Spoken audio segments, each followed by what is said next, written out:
We are right in the middle of Kwanzaa, which runs from December 26th to January 1st. So I'll open by saying Happy Kwanzaa to anyone who is celebrating this week. We're also, of course, on the cusp of a new year, January 1st, and so today is our New Year's service. The word January comes from the Roman god Janus, the god of beginnings and transitions. And Janus is usually depicted as a man with two faces, one facing forward and then one on the back of his head facing back. So one looking forward and one looking backward to the past. Janua is also the Latin word for door, and so Janus is the god of doorways and thresholds. And so we are all about to collectively step through a doorway into the new year. We are on a threshold. And there's a wonderful energy this time of year for fresh starts and clean slates and new beginnings, for leaving the old behind and moving on into new possibilities. There's no reason why that should be the case, right? There's no cosmic significance that our human calendar is rolling over from one year to the next. But the cultural energy is undeniably there. The cultural lift is there. And so there's no reason not to make use of it. And so I love this time of year. I love New Year's and that feeling. Now part of that, I have to admit, is because I have had my fair share of years that I was well glad to be rid of. Good riddance. It's over. Let's put the year behind me. I've had my years when I needed to stop, catch my breath, shake it off, maybe even lick my wounds and make a fresh start. Maybe you had a few years like that. Maybe you had a year like that this year, although I hope not. But if you did, I bet you have company. But then when I've had a good year, I can't wait to build on that momentum and make the next year even better. It's very Unitarian to believe in optimism and progress, to believe that's just sort of the natural course of things, that this year should be better than last year, and the next year will be better than this year. Right, our great 19th century Unitarian minister, James Freeman Clarke, defined Unitarianism as the belief in the progress of humankind onward and upward forever. That's optimism. And at New Year's, this optimism intersects with the sort of American cult of self-improvement. It's this cultural mythos that says, this year we can be richer, thinner, and younger than we were the year before. And only we will adopt wiser habits of living and maybe make some better choices. At least this year we can finally organize our spice back. It will happen. And so we make New Year's resolutions. The cultural practice we both love and we hate and we love to hate, whose dubious value can be summed up with one of the most common New Year's resolutions, which is, this is the year I am going to keep my New Year's resolution. Finally.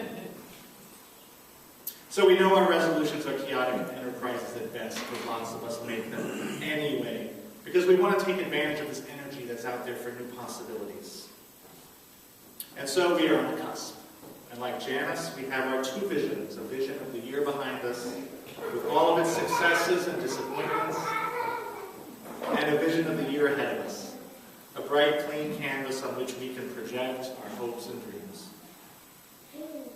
We are standing on the doorway, and my hope is that with this service today, we can all step a little more lightly through that door.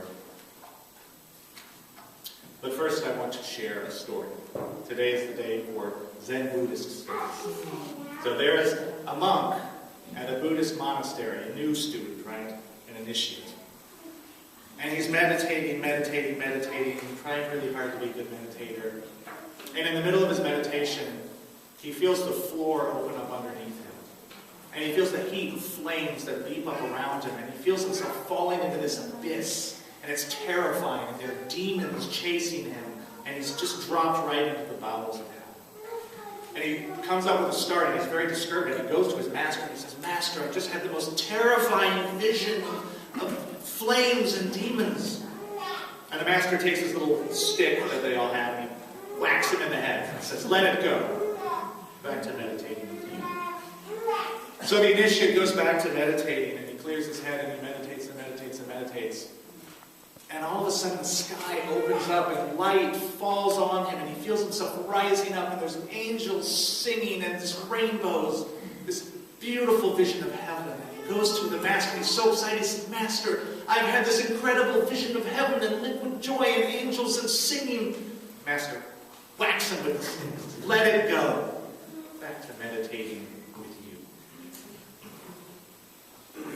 And the meaning of the story within the context of Buddhism is clear enough that hell is not the point, heaven is not the point. Finding Buddha nature in this very moment is the point. Well, here at this church, we have a different spiritual focus. We say, love is the spirit of this church and service is its law. So in the spirit of our Buddhist story, I would like to suggest that the past is not the point and the future is not the point, but love and service in this moment where and when we can is the point. So as far as the future goes, may our New Year's resolutions, if you are the kind of person like me who likes to make these sorts of things, may our vision of heaven for the new year be grounded in our UU values of kindness and generosity, of self-acceptance, of creativity and exploration, of welcoming the stranger and serving the community. May these be the focus of our hopes and wishes for the new year. May we be grounded in those things that are truly important. And as far as the past goes, we don't want to find ourselves like the young monk in the first story, right? Still carrying that woman with him that the other master dropped so long ago. Still burdened down with the weight of the past. We want to let it go. The world needs our love and our light and our energy. The world needs our ingenuity and our creativity. The world needs our courage and our moral voice. It does not need us so burdened down that we cannot move.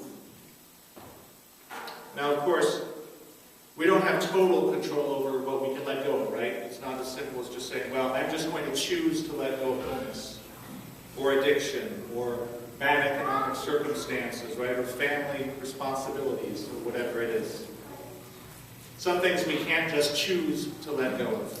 And in general, I subscribe to the lifeboat principle, which says that in an emergency, you secure your own life vest first, and then you help others with theirs. So if 2014 has been a lifeboat kind of year for you, then by all means, secure your life vest in 2015. Right? Please reach out to the resources that are available to you, and may you find in this community here love and support to ease you on the way. But oftentimes we are burdened down by things that we do have some ability to unburden ourselves of. Sometimes there are all these things that we feel that we should do or that we ought to do, right? Ought to do to whom? There's a wise old woman who, upon being told that she had to do something, said, "Mister, the only thing I have to do is die." We're sometimes burdened by relationships or jobs or even like hobbies that no longer serve us, but that we feel like we're too invested in them to let go of them. And there's actually an idea in economics that's called the Napoleon fallacy. Sometimes the Condor fallacy, but usually the Napoleon fallacy. And that's when you foolishly decide to invade Russia in the wintertime, and after a few weeks on the march, right through the brutal cold, and the wind, and the mud, and the muck, your supply lines are broken, your wagons are stuck, your troops are cold, and they're hungry, and they're demoralized, your horses are like dropping dead in the snow, and you conclude, we have come too far to turn back now. And so double down on disaster. I put too much energy into this failure not to fix it. And we do that all the time in our own lives in big and little ways, right? Like, Tiffy and I have been friends forever. Yes, we've grown apart, and honestly our values have sort of changed, and I don't really enjoy her company, and okay, maybe she's gotten a little racist. But Tiffy and I have been friends forever, right? I can't not lunch with Tiffy. Why am I grinding my teeth so much? Or how about I spent way too much time getting this law degree to admit that I absolutely detest practicing law. Or I did not work tirelessly for 3 years for this promotion, only to find out that I do not want it, and I meant to do something else entirely different. Or even, I have literally hundreds of dollars of scrapbooking supplies laying around my house. Right? What am I going to do? Not scrapbook? And then sometimes we are burdened down needlessly by our own unmet expectations and our own perceived failures.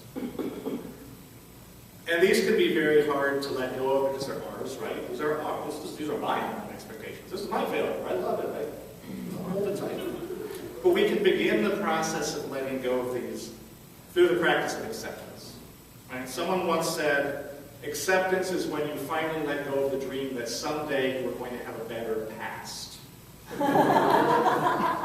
Because the past is what it is, right? We can't change it one jot by wishing it away. We can't change it one jot by refusing to accept it.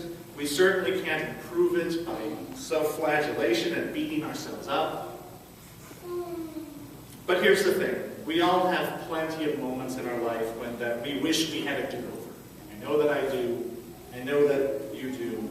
Everyone does. We've all arrived at this moment in time as imperfect beings. All of us.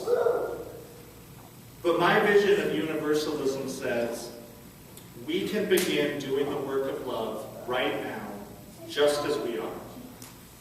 We can begin doing the work of love right now, just as we are, however imperfect we are. We don't need to lose 10 pounds first. We don't need a cleaner kitchen first. We don't need to invent a time machine so we can go back to 8th grade and stop ourselves from saying that one mean thing to that one kid who didn't deserve it. We don't need to read all of our Discover magazines first. We can bring more kindness into the world right now, just as we are. We can bring more humanity into the world. We can ask questions that need to be asked. We can speak up for the marginalized. We can demand justice, just as we are. We can love fiercely and intelligently and creatively right now, just as we are. We're going to do a ritual today that's common to many UU churches. It's called a burning bowl ceremony. And it's all about letting go of the old so that we can step more fully into the new. So what we're going to do is, each of you has a Ziploc bag, or should have picked up a Ziploc bag. It's got a piece of paper and a pencil. And whenever you're ready, you can take the paper out carefully. This is a magician's flash paper. And what we're going to do is, you're going to write on both sides of it. I'd like you, if you would like to, write something that was good about 2014, something that you were grateful for, something that you would like to thank 2014 for. Thank you, 2014, for bringing this in life.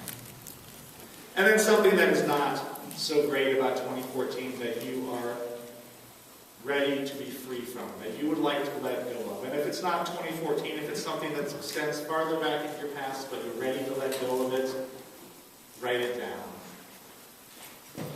We want to thank the year for its blessings. We want to acknowledge the past for all of its good, bad, and ugly. And then I'm going to invite you to come up one at a time, and we're going to burn the paper up in the chalice so that symbolically we can release the year, the good of it and the bad of it. So, how we do this,